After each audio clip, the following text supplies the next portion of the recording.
You know, I feel so silly. I started my rewind series of the top gay pop culture moments of the early 2000s without even doing a recap of the 90s like I did with my 80s series. If you're not sure what I'm talking about, I did a recap video of all the gay pop moments from the 1980s before I started with my 1990s video. So I feel it's only fair that I do the same for the 90s, just in case there's something that you missed before we get into the year 2000s. So grab your popcorn, sit back, relax, and catch up with the gayest pop culture moments from the 1990s. Rewind! Let's go back in time.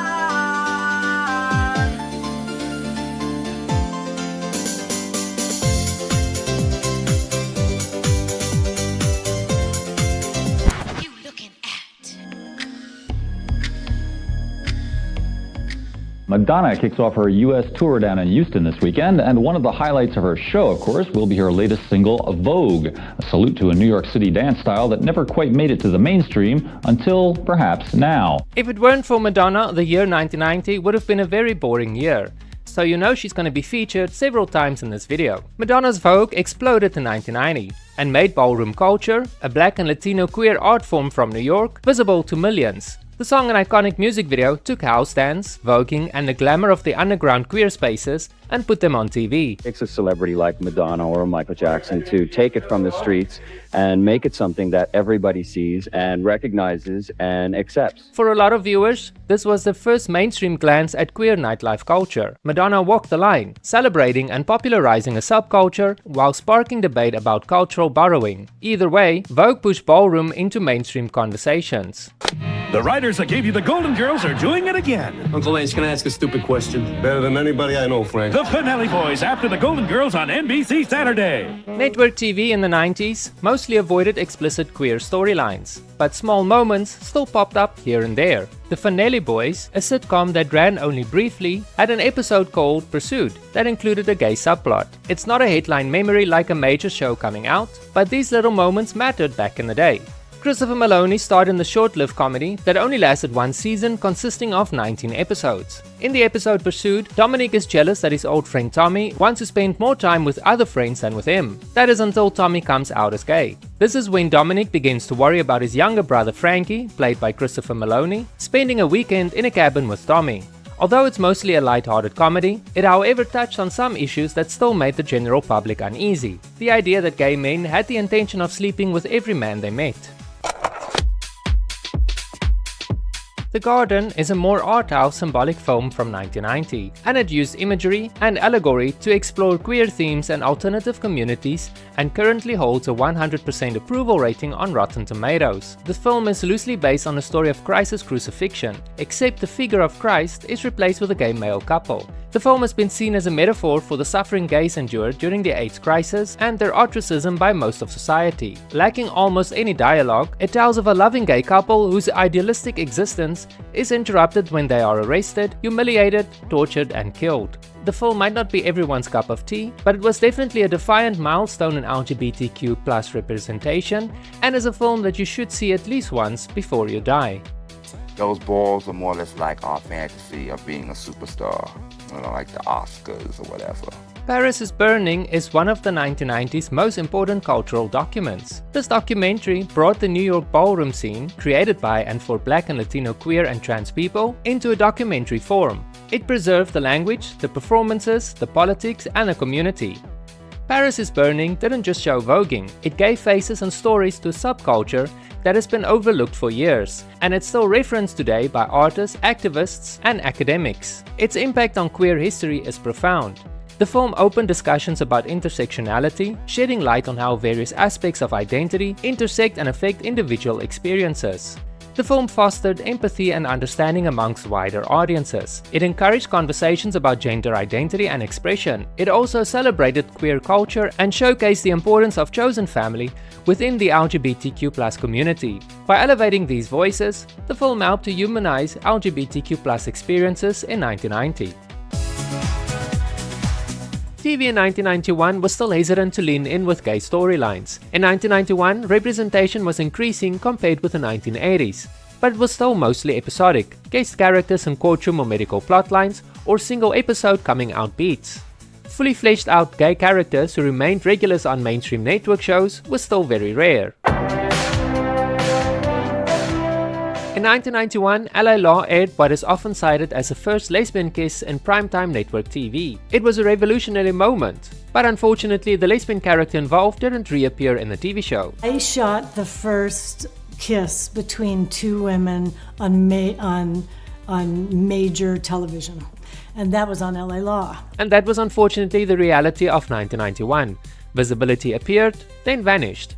On February 7th, the hit series LA Law aired its famous Lesbian Kiss episode. The same-sex smooch, which was the first of its kind on network television, was considered controversial at the time, and a handful of advertisers pulled their commercials. It was a big deal. But even a single televised kiss in a high-profile drama lived on in water cooler talk and propelled discussion about who television was for. I'm thinking of telling my parents about us. 1991 also brought us The Lost Language of Cranes and Our Sons, both made-for-TV movies that looked at gay relationships, family and the complications of queer life.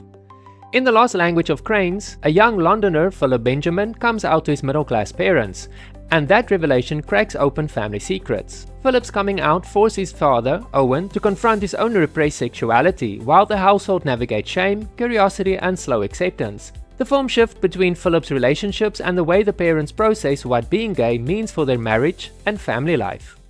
Julie Andrews. Donald is a very close friend of James, my son. Anne Margaret. Your son, my son, yeah, I bet they're real close. You want me to be like you? Well, I'm not.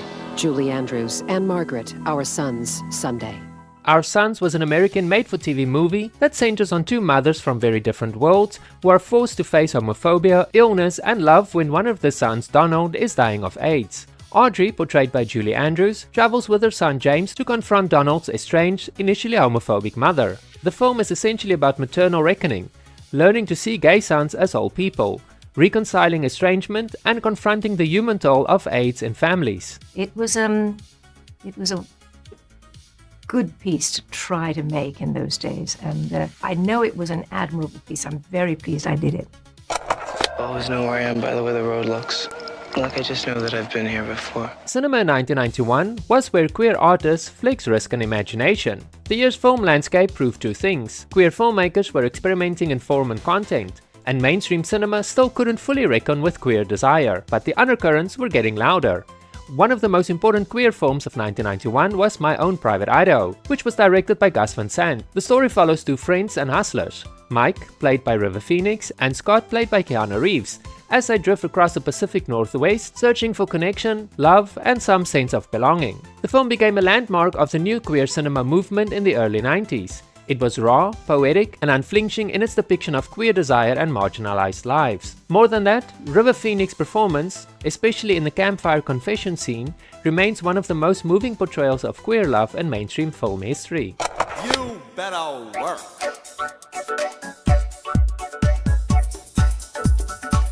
1992 was a slow year when it comes to LGBTQ music, so if it wasn't for Madonna and RuPaul, I'd have nothing to talk about in this video. 1992 was a breakout year for one of the most enduring figures in queer entertainment, RuPaul. Already making waves in the New York club scene, RuPaul had been building a solid resume as an entertainer throughout the late 80s and early 90s, appearing in music videos for acts like the B-52s, starring in underground films, and performing drag shows that blended fierce charisma with sharp wit. But 1992 marked a major turning point with the release of RuPaul's debut single, Supermodel, You Better Work. RuPaul's latest single, Supermodel, You Better Work, has shot into the American club charts, suggesting that drag queens might be the next big thing. The single didn't just chart, it peaked at number 45 on the Billboard Hot 100 and became RuPaul's highest charting pop hit in the US to date, paving the way for RuPaul to become a household name.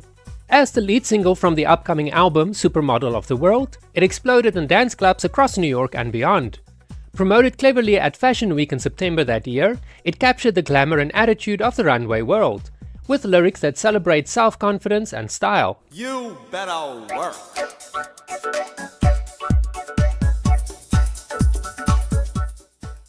Perhaps you're old enough to remember those early 90s nights when house music ruled and tracks like this one had everyone voguing on the dance floor. RuPaul's larger-than-life persona, tall, glamorous and unapologetically fabulous, resonated deeply in gay spaces, where drag was not just performance but a form of rebellion and joy. And I said to myself, you know, what do you want? These guys, they look at you, they want to touch you, charge them for it, damn it. What's the damn wrong with that, huh? Music in the year 1992 carried a lot of emotional weight for the queer community, especially with the AIDS epidemic still raging. One standout song was Elton John's The Last Song, the second single from his album The One, which was released that year. This heartfelt ballad tells the story of a father reconciling with his gay son who's dying from an AIDS-related illness. The song was inspired by the broader AIDS crisis, including the recent death of Queen's Freddie Mercury the year before. It also marked the first of Elton's American singles to benefit his newly formed Elton John AIDS Foundation. Hearing the song on the radio in 1992 felt like a quiet victory, a mainstream artist addressing gay and queer struggles with grace and understatement. It reached number 24 on the Billboard Hot 100, and the music video empathized the theme without over-dramatizing. It's a poignant narrative of love, loss and acceptance, which was originally titled Song for Guy in some drafts, but all in all it captures the raw pain of estrangement and final moments together. One of the wildest parties to hit New York in a while wrapped just a few hours ago. The guest of honor was Madonna, who's plugging her new album and her new book called Sex, and our entertainment reporter Jill Rappaport has the story.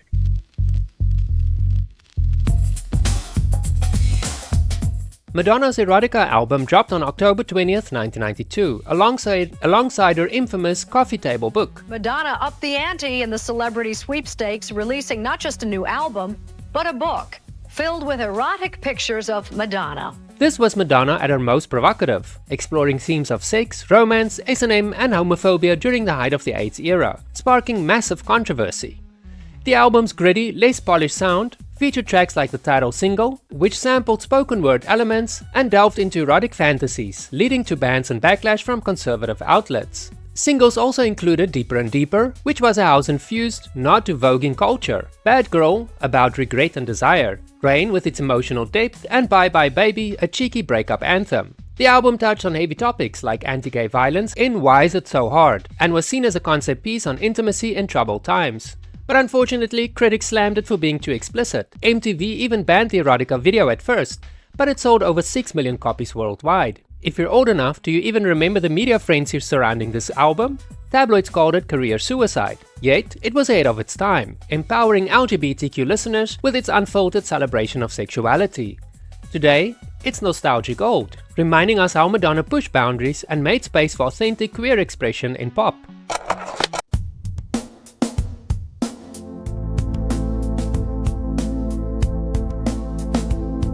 Also in 1993, Bruce Springsteen stepped up with Streets of Philadelphia, the soul-stirring ballad from the Philadelphia soundtrack. It was released in February and earned him his first Oscar and Grammy. But more than that, it was a working-class poem for the friends we lost too soon. Bruce's gravelly voice over those haunting piano keys pulled you into the shadows of the city, where resilience met raw grief. For many of us, hearing it on the radio felt like a hand on the shoulder, saying we're not alone. TV in 1993 was cracking open doors we'd been knocking on for years, slipping in gay stories into living rooms with a mix of heart and humor. Down Under, the Australian TV show, GP, took a brave swing in its 5th season with the episode Get a Life. Tony, are they hassling you because you're gay? How did you know? I guess I always knew. This wasn't some side note. It dove headfirst into a gay subplot. For Aussie viewers tuning in weekly, it was a grounded look at coming out in a conservative corner of the world, scripted with a kind of everyday tension that made you root for the characters over tea, proving soaps could handle out truths without the melodrama. I was there for you in the pub, mate. Really? What if you'd known I was a I was there for you in the pub, mate. Really? What if you'd known I was a poofter and those guys were your friends? I mean, you're supposed to be my best mate and you didn't even know I was gay. I don't see a case. I have a case. If you don't want it for personal reasons. Thank you, that's correct, I don't. Philadelphia, Jonathan Demme's powerhouse film that opened on December 22nd, starred Tom Hanks as Andrew Beckett, a lawyer fighting AIDS discrimination alongside Denzel Washington's skeptical attorney. It was a mainstream breakthrough we all craved. Bruce Springsteen's title track sealed it, turning personal loss into a rallying cry. It was a box office hit at $260 million worldwide. But the real win was bringing the epidemic into multiplexes, forcing America to look our way. If you snuck into the theater as a teen, tissues in hand, it felt like a validation wrapped in tragedy. My So-Called Life, Monday through Friday at 7. It's a show about people you know doing things you've done, and we think it's pretty damn good. But why don't you decide for yourself? My So-Called Life, all this week at 7 on MTV. My So-Called Life ran only for one season, but in 1994 the episodes landed like a small, intense gift. Ricky, played by Wilson Cruz, was written as a real kid, complicated, and given space to be both tough and tender. Ricky's storylines dealt with homelessness, homophobia, and identity in a way that treated him like a person, not a symbol or token character. For viewers who were closeted or just trying to understand themselves, Ricky wasn't just a character, he was recognition, and it still reads as honest and modern even today. People still write about how seeing Ricky changed how they thought about themselves. As part of My So-Called Life, Wilson Cruz became the first openly gay actor in a leading gay TV role, elevating his status as a celebrity advocate for LGBTQ+ youth. My favorite memory as an actor shooting that show was the episode in which Ricky is kicked out of his home, mainly because it helped me deal with my own parallel story. I hereby christen this budget Barbie camper Priscilla, Queen of the Desert. The Adventures of Priscilla, Queen of the Desert detonated across festival audiences in 1994, and not because it was subtle, but because it was joyous. A road trip movie about two drag performers and a trans woman traversing the outback. It married the spectacle of drag to real tenderness, and it made anthematic moments out of costume reveals and bus stops. And the Oscar goes to Lizzie Gardner and Tim Chappell for The Adventures of Priscilla, Queen of the Desert. The film won major designing awards, and is still remembered for the theatrical costumes that look like sequins from confessional booths. It also moved the idea of drag from marginal stage to global cultural conversation. The film's aesthetic is a gift for visuals, the lavender pink bus, explosive costume reveals, and the kind of soundtrack that makes audiences clap in the middle of a scene. The Adventures of Priscilla, Queen of the Desert. Reimagining of a Pet Shop Boys classic reached the number 15 spot on the UK singles chart and featured a homoerotic music video, showing muscular men with stylish poses that celebrated gay aesthetics. The original track was infused with references to fashion and Italian youth culture, but the 1995 remix added new lyrics and a dance beat that made it a club staple. Neil Tennant has said that it was partly a tribute to their fans, and its release coincided with the band's alternative compilation, solidifying their status as queer icons. If you were hitting the dance floors in 1995, this was likely the soundtrack to some memorable nights. 1995 was a great year when it came to LGBTQ+ themed films, so I had to narrow it down to only a handful of films for this video, otherwise this video would have been way too long. But if I skipped your favorite, let me know in the comments. Okay, our next movie is one of the entries this weekend in the 33rd Annual New York Film Festival. It's called The Celluloid Closet, and it's an amusing and perceptive documentary about homosexuals in the movies during nearly a century. Based on Vito Russo's 1981 book, The Celluloid Closet examines Hollywood's portrayal of LGBTQ+ characters from silent films to the 90s, using clips from over 100 movies and interviews with stars like Lily Tomlin, who narrated, and others like Harvey Fierstein. It highlights stereotypes, censorship under the Hays Code, and gradual progress, making it an essential watch for understanding LGBTQ+ cinema history. My dear, what you need is a relationship. A relationship? Jeffrey stars Steven Weber as Jeffrey, a gay man in New York who swears off sex due to AIDS fears, only to fall for Steve, an HIV-positive man. It's a romantic comedy that balances humor with the era's realities, like safe-sex discussions and community support. It earned praise for its witty script and positive portrayal of gay life, grossing modestly at the box office but becoming a cult favorite on home video.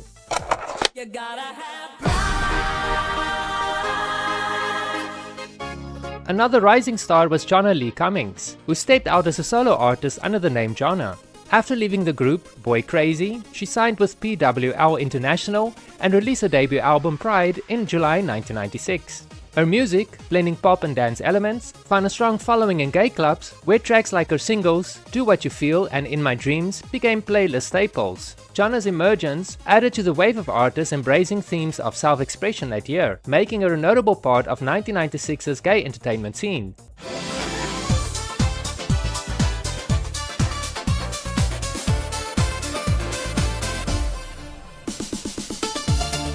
Then there were the Pet Shop Boys, who continued their legacy as gay icons with their album Bilingual, which was released on September 2nd, 1996.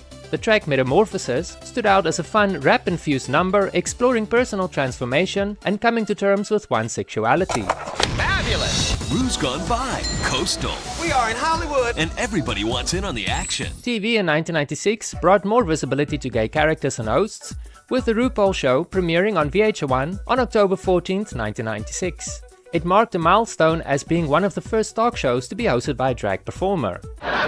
Really, Mike, it just reeks of discrimination. I mean, if they don't accept women, they're probably not too hot about gays and blacks either. Not my kind of place. On network TV, Spin City debuted on ABC on September 17, 1996, and introduced us to Carter Haywood, played by Michael Boatman, who was a prominent gay character in a mainstream sitcom. As head of the Minority Affairs in New York City Hall, Carter was outspoken, confident, and integral to the ensemble, avoiding stereotypes while addressing issues like same-sex marriages in episodes such as The Grand Illusion. It was refreshing to see a gay black man portrayed with depth and humor, contributing to the slow but steady progress in TV diversity. You're a great performer, I'm a great director. Together we can do almost anything. The Birdcage, directed by Mike Nichols, hit theaters on March 8, 1996, and was an American remake of the French classic. Starring Robin Williams and Nathan Lane as a gay couple pretending to be straight for their son's conservative in-laws, it blended comedy with heartfelt moments, becoming a box office success and introducing queer themes to wider audiences. The film's humor and star power helped normalize gay relationships in mainstream cinema. It received favorable reviews, holding an 85% approval rating on Rotten Tomatoes, with critics commending the amusing performances and Nichols' direction, though some critics noted some stereotypes. Roger Ebert appreciated its familiar plot and the film being a turning point for LGBTQ+ visibility, blending farce with messages of acceptance. Why can't I say the word? I mean, why can't I just say... I mean, what is wrong? Why do I have to be so ashamed? I mean, why can't I just... The biggest moment for LGBTQ+ visibility in 1997 was on ABC's Ellen, with an episode, The Puppy Episode, which aired on April 30th, 1997. I'm gay. Ellen DeGeneres' character, Ellen Morgan, came out as a lesbian in a two-part special that drew over 42 million viewers. Oz premiered on July 12, 1997, which was a gritty prison drama set in the fictional Oswald State Correctional Facility. It explored raw themes like power dynamics, violence, and sexuality. Gay characters and relationships were central, from Tobias Beach's arc involving situational sexuality to explicit depictions of same-sex encounters. The TV movie Breaking the Surface, the Greg Louganis story, premiered on the USA Network on March 19, 1997. Based on Louganis' autobiography, it starred Mario Lopez as the Olympic diver. The film covered his achievements, like gold medals in 1984 and 1988, alongside personal struggles like childhood abuse, his HIV diagnosis, and coming out as gay in 1995. A comedy about embracing yourself. Kevin Kline, In and Out. In and Out is a comedy about media frenzy and small-town conservatism. Kevin Kline plays Howard Brackett, a beloved English teacher in Greenleaf, Indiana, whose life unravels when a former student, played by Matt Dillon, outs him as gay during an Academy Awards acceptance speech, despite Howard being engaged to Emily, played by Joan Cusack. The film escalates with reporters descending on the town, Howard grappling with his identity, and a pivotal, passionate kiss between Kline and Tom Selleck's character, a TV journalist. Critics gave it mixed to positive reviews, appreciating its light touch but noting some reliance on stereotypes. October of 1998 saw Cher return to the top of the charts with Believe, a song that didn't just define late 90s pop, but it also became a full-blown gay anthem. Bold around pulsing dance beats and that groundbreaking auto-tuned vocal hook, Believe was defiant, hopeful, and impossible not to move on to. The lyrics, Do You Believe in Life After Love, spoke to resilience and reinvention, ideas deeply tied to the gay experience of survival and renewal. That same year, the Queen of Pop released Ray of Light, an album that redefined her artistry and ushered in a new era of introspection. The title track, released in February of 1998, blended electronica and spirituality in a way pop music hasn't yet seen from a mainstream star. For gay audiences, who has always looked at Madonna as both an ally and a mirror of themselves, Ray of Light symbolized renewal, not only through defiance but through growth. In October of 1998, George Michael released Outside, one of the boldest pop statements of the decade, and also his first single since his dramatic coming out. The song was both a parody of tabloid hysteria and a proud reclamation of identity. With its catchy chorus, "Let's go outside in the sunshine," Michael reminded listeners that shame had no place in his life anymore.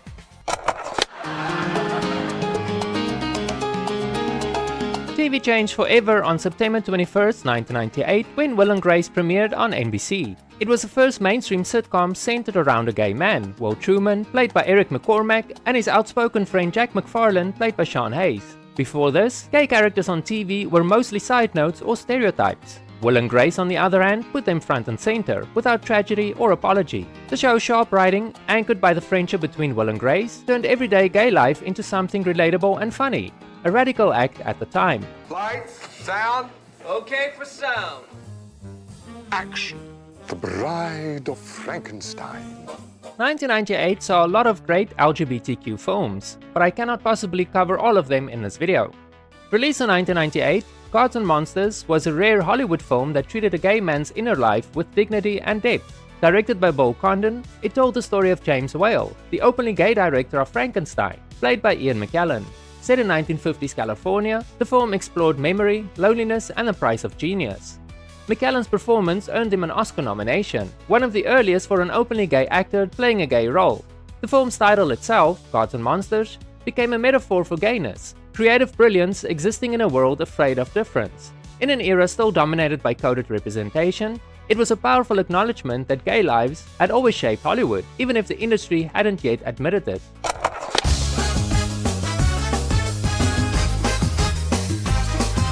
Ricky Martin had an explosive year in 1999 with his first English-language album, which catapulted him into international stardom with Living La Vida Loca, a song that topped the Hot 100 for 5 weeks and introduced Latin pop to mainstream audiences worldwide. His electrifying performance at the Grammy Awards that February turned heads, blending high-energy dance moves with charismatic flair that appealed to everyone. And with you, there have been the rumors that question or talk about your sexual orientation. You must be aware of these rumors. Of course. Okay. Amid the buzz, there were whispers about his personal life, but Martin's focus remained on his music and global tours, which packed arenas and showcased his ability to connect with fans across cultures. It's all bloody image. We were in Babylon once. We're off our heads, and Alexander's going mental. So we ended up dancing on a podium, you know, like twats. Queer as Folk, the original UK version, premiered on Channel 4 in February of 1999 and followed the lives of 3 gay men in Manchester's Canal Street scene. The series starred Aidan Gillen as a charismatic Stuart, Craig Kelly as his friend Vince, and Charlie Hunman as a young Nathan obsessed with Stuart. Over 8 episodes, it tackled relationships, nightlife, and challenges like coming out, with bold depictions of sex and drama that broke ground for gay representation on TV. Its witty scripts and unfolded look at gay life made it a hit, influencing future shows. Entertainment Weekly calls Trick magical. Trick, now playing in selected theaters. Rated R. Trick, which was also released in 1999, was directed by Jim Fall and was a romantic comedy about Gabriel, a Broadway hopeful, and a go-go dancer, Mark, who meet and spend a chaotic night searching for privacy in New York City. It captured the fun and frustrations of hookups, earning acclaim for its light-hearted, erotic take on gay dating. The film's charm lay in its relatable mishaps and the chemistry between the 2 leads. These young men are role models for other fellas all over the country, all over the globe. Beefcake was released at the back end of 1998, early 1999, and was a docudrama by Tom Fitzgerald, diving into the 1950s physique magazines like Physique Pictorial, founded by Bob Miser, which served as coded outlets for gay erotica under the guise of fitness. Blending interviews, reenactments, and archival footage, it highlighted how these publications allowed men to express desire amid censorship. The film celebrated the underground culture that paved the way for open representations. Thank you so much for watching this video. I don't have a suggested video for you to watch, but the algorithm thinks that the next video that's going to be popping up on your screen is something that you might enjoy, so check it out. Thank you very much for watching this video. If you enjoyed it, give me a thumbs up, and a subscription would be nice. It is the best way to support my channel, as Hype is not available yet, but as soon as it's available, I'll let you know. So the best way to help my channel to grow is to like and subscribe. Thank you very much, and I'll see you in the next video.